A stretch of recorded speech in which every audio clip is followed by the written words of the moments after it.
Hello everybody, welcome to another Massive videos.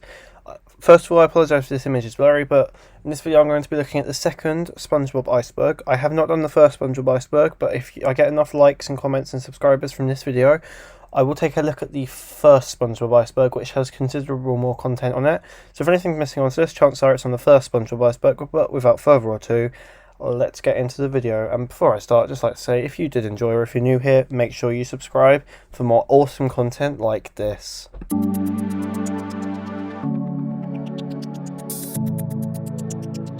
Before I start, I suppose I should tell you what an iceberg is.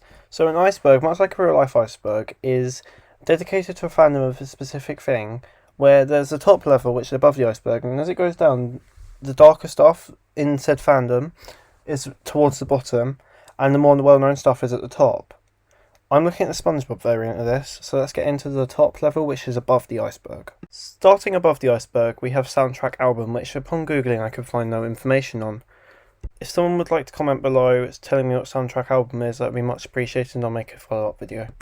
Next up we have Handsome Squidward, which I'm assuming is referring to this image of Squidward that's on your screen now, which was from an episode where SpongeBob hits him in the face and he has to get face surgery. I don't have anything else to say other than that, so on to the next one.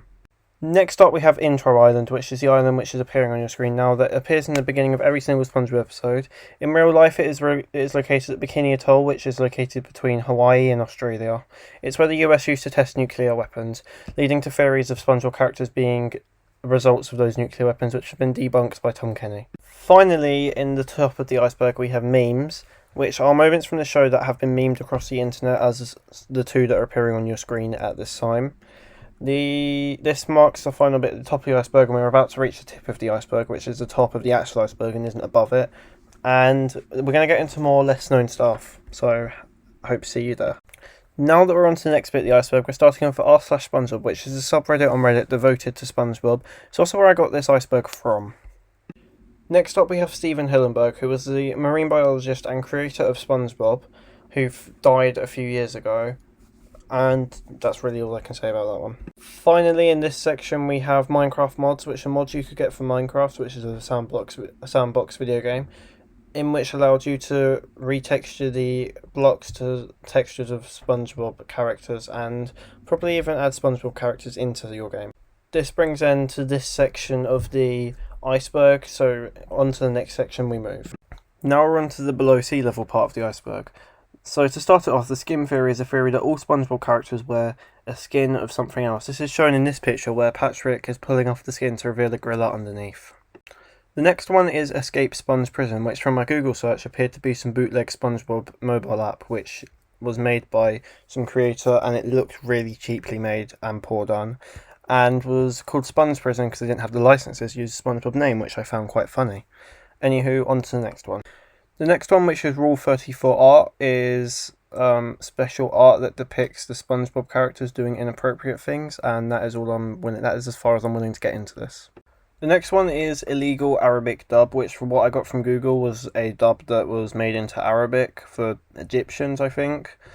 I'm not sure, but it was illegal. And the title image depicted a SpongeBob with black eyes and a black tongue. It was really weird. But on to the next one. The next one is Squidward is a communist, and really, after Googling, I really couldn't find that much information on it, so if anybody knows more about it than me, then please do comment down below what it's about. The next one, which is bootlegs, again, I couldn't find that much information on from Googling. What I got from it was some creepypasta SpongeBob thing, and I looked at an image, and ultimately it was kind of terrifying, so I would not recommend looking into it. But again, if anybody knows any more than me, please do comment it down below, and I'll make a follow-up video. The final one from this level of the iceberg was Canned Coochie, and honestly I have no idea what that was about. I got some sort of inappropriate message meaning joke from it, but other than that I really couldn't find anything else. So once again, please comment below if you could help me. Now on to the bottom section of the iceberg. The first one we're looking at is Wormholes, which from what I got from Googling was a short made by Stephen Hillenberg. Anyway, that's all the information I have on Wormholes. I didn't watch it, but on to the next one.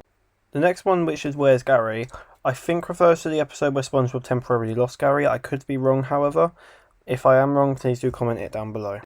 The next one, which is SpongeBob in the Cave, either refers to a lost episode of the same name, or some weird animation shit that I found on Google that honestly kind of freaked me out of the former SpongeBob. I'm not entirely sure about this though. The next one, which is Persian SpongeBob Party, I think refers to a band formed by the voice cast members of the Persian SpongeBob dub, where they sing songs. Some of them relate to the show with the occasional English words, although again, I'm not sure because this is Google I'm getting my information from. Next one and final one in this bit, which is Thank Gosh It's Monday, animated version, refers to a song I think that was included on the extra features of the SpongeBob Sponge Out of Water movie DVD. So again, I could be wrong on this because, again, I'm getting my information from Google, but this is just what I believe. But anyway, we finished with this section of the iceberg, so now we're moving into the deeper depths of the sea. We're on to the sea depths now, where we're below the iceberg level. And the first one we're going to talk about is Patrick Gets in Shape, which is terrifying animation of Patrick running around his house saying "gotta get in shape," and his body deforms around him until eventually his lungs collapse. I would not recommend watching it because it is terrifying. The next one, which is Hamburger-y Karchangi. I was looking around Google, I spent about 10 minutes looking around Google, no information on it whatsoever. It just relates back to the Persian dub of SpongeBob again. And it's all a bit confusing. And secondly, the Zulu dub. Not that much information. There is a couple clips on YouTube. It's just, I'm assuming, just SpongeBob being dubbed in the Zulu language. I don't know if the language is called Zulu or if that's what the... Look, all I'm saying is I don't know what it is. I'm assuming it's a dub though, made in a language. I'm trying to say this without sounding racist. Something to do with Zulu and a dub of SpongeBob. Probably made illegally because what I didn't mention earlier was the illegal Arabic dub was illegal because it wasn't made with Nickelodeon or Viacom's consent. And so we've made it to the bottom, almost at the end of this video. First of all, the first thing we're going to be talking about is the Persian SpongeBob Party music videos. As I discussed earlier, Persian SpongeBob Party is a band made by the voice actors of the Persian SpongeBob dub. I'm assuming the music videos are the music videos made by them. So, yeah, anyway, let's move on to the next one. Okay, thank you. The next one is Persian SpongeBob Ipod giveaway. I could not find any information on this. I'm assuming it is what it sounds like. However, that the Persian dub of SpongeBob held an iPad giveaway.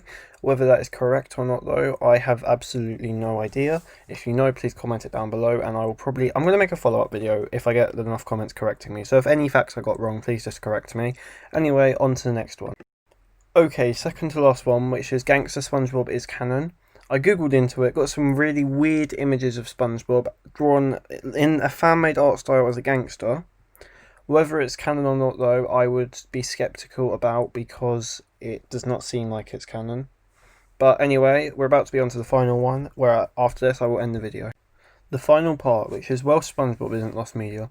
Welsh Spongebob was a Welsh dub of SpongeBob, done by different voice actors. It isn't lost media because, well, it's there. It's uploaded onto the internet, and it's not fake or lost because it's not lost, and also it's not fake. And it would count as canon because it was technically just episodes being repeated over, or dubbed over, in the Welsh language for the country of Wales. Well, not the country of Wales, but the region, the place that is Wales. That I'm terrible at speaking. The place that is Wales, that is part of the United Kingdom. Anyway, that was the final entry onto the SpongeBob Iceberg. I sincerely hope that you have enjoyed this video. If you have, or if you found anything wrong with it, please comment below, and also please subscribe, as we're trying to get to 100 by the end of the year, and I'm 19 subscribers as I'm recording this away from that goal. But anyway, all that's left for me to say is, my name is Mike, and thank you very much for watching Anonymous 7 videos. Goodbye!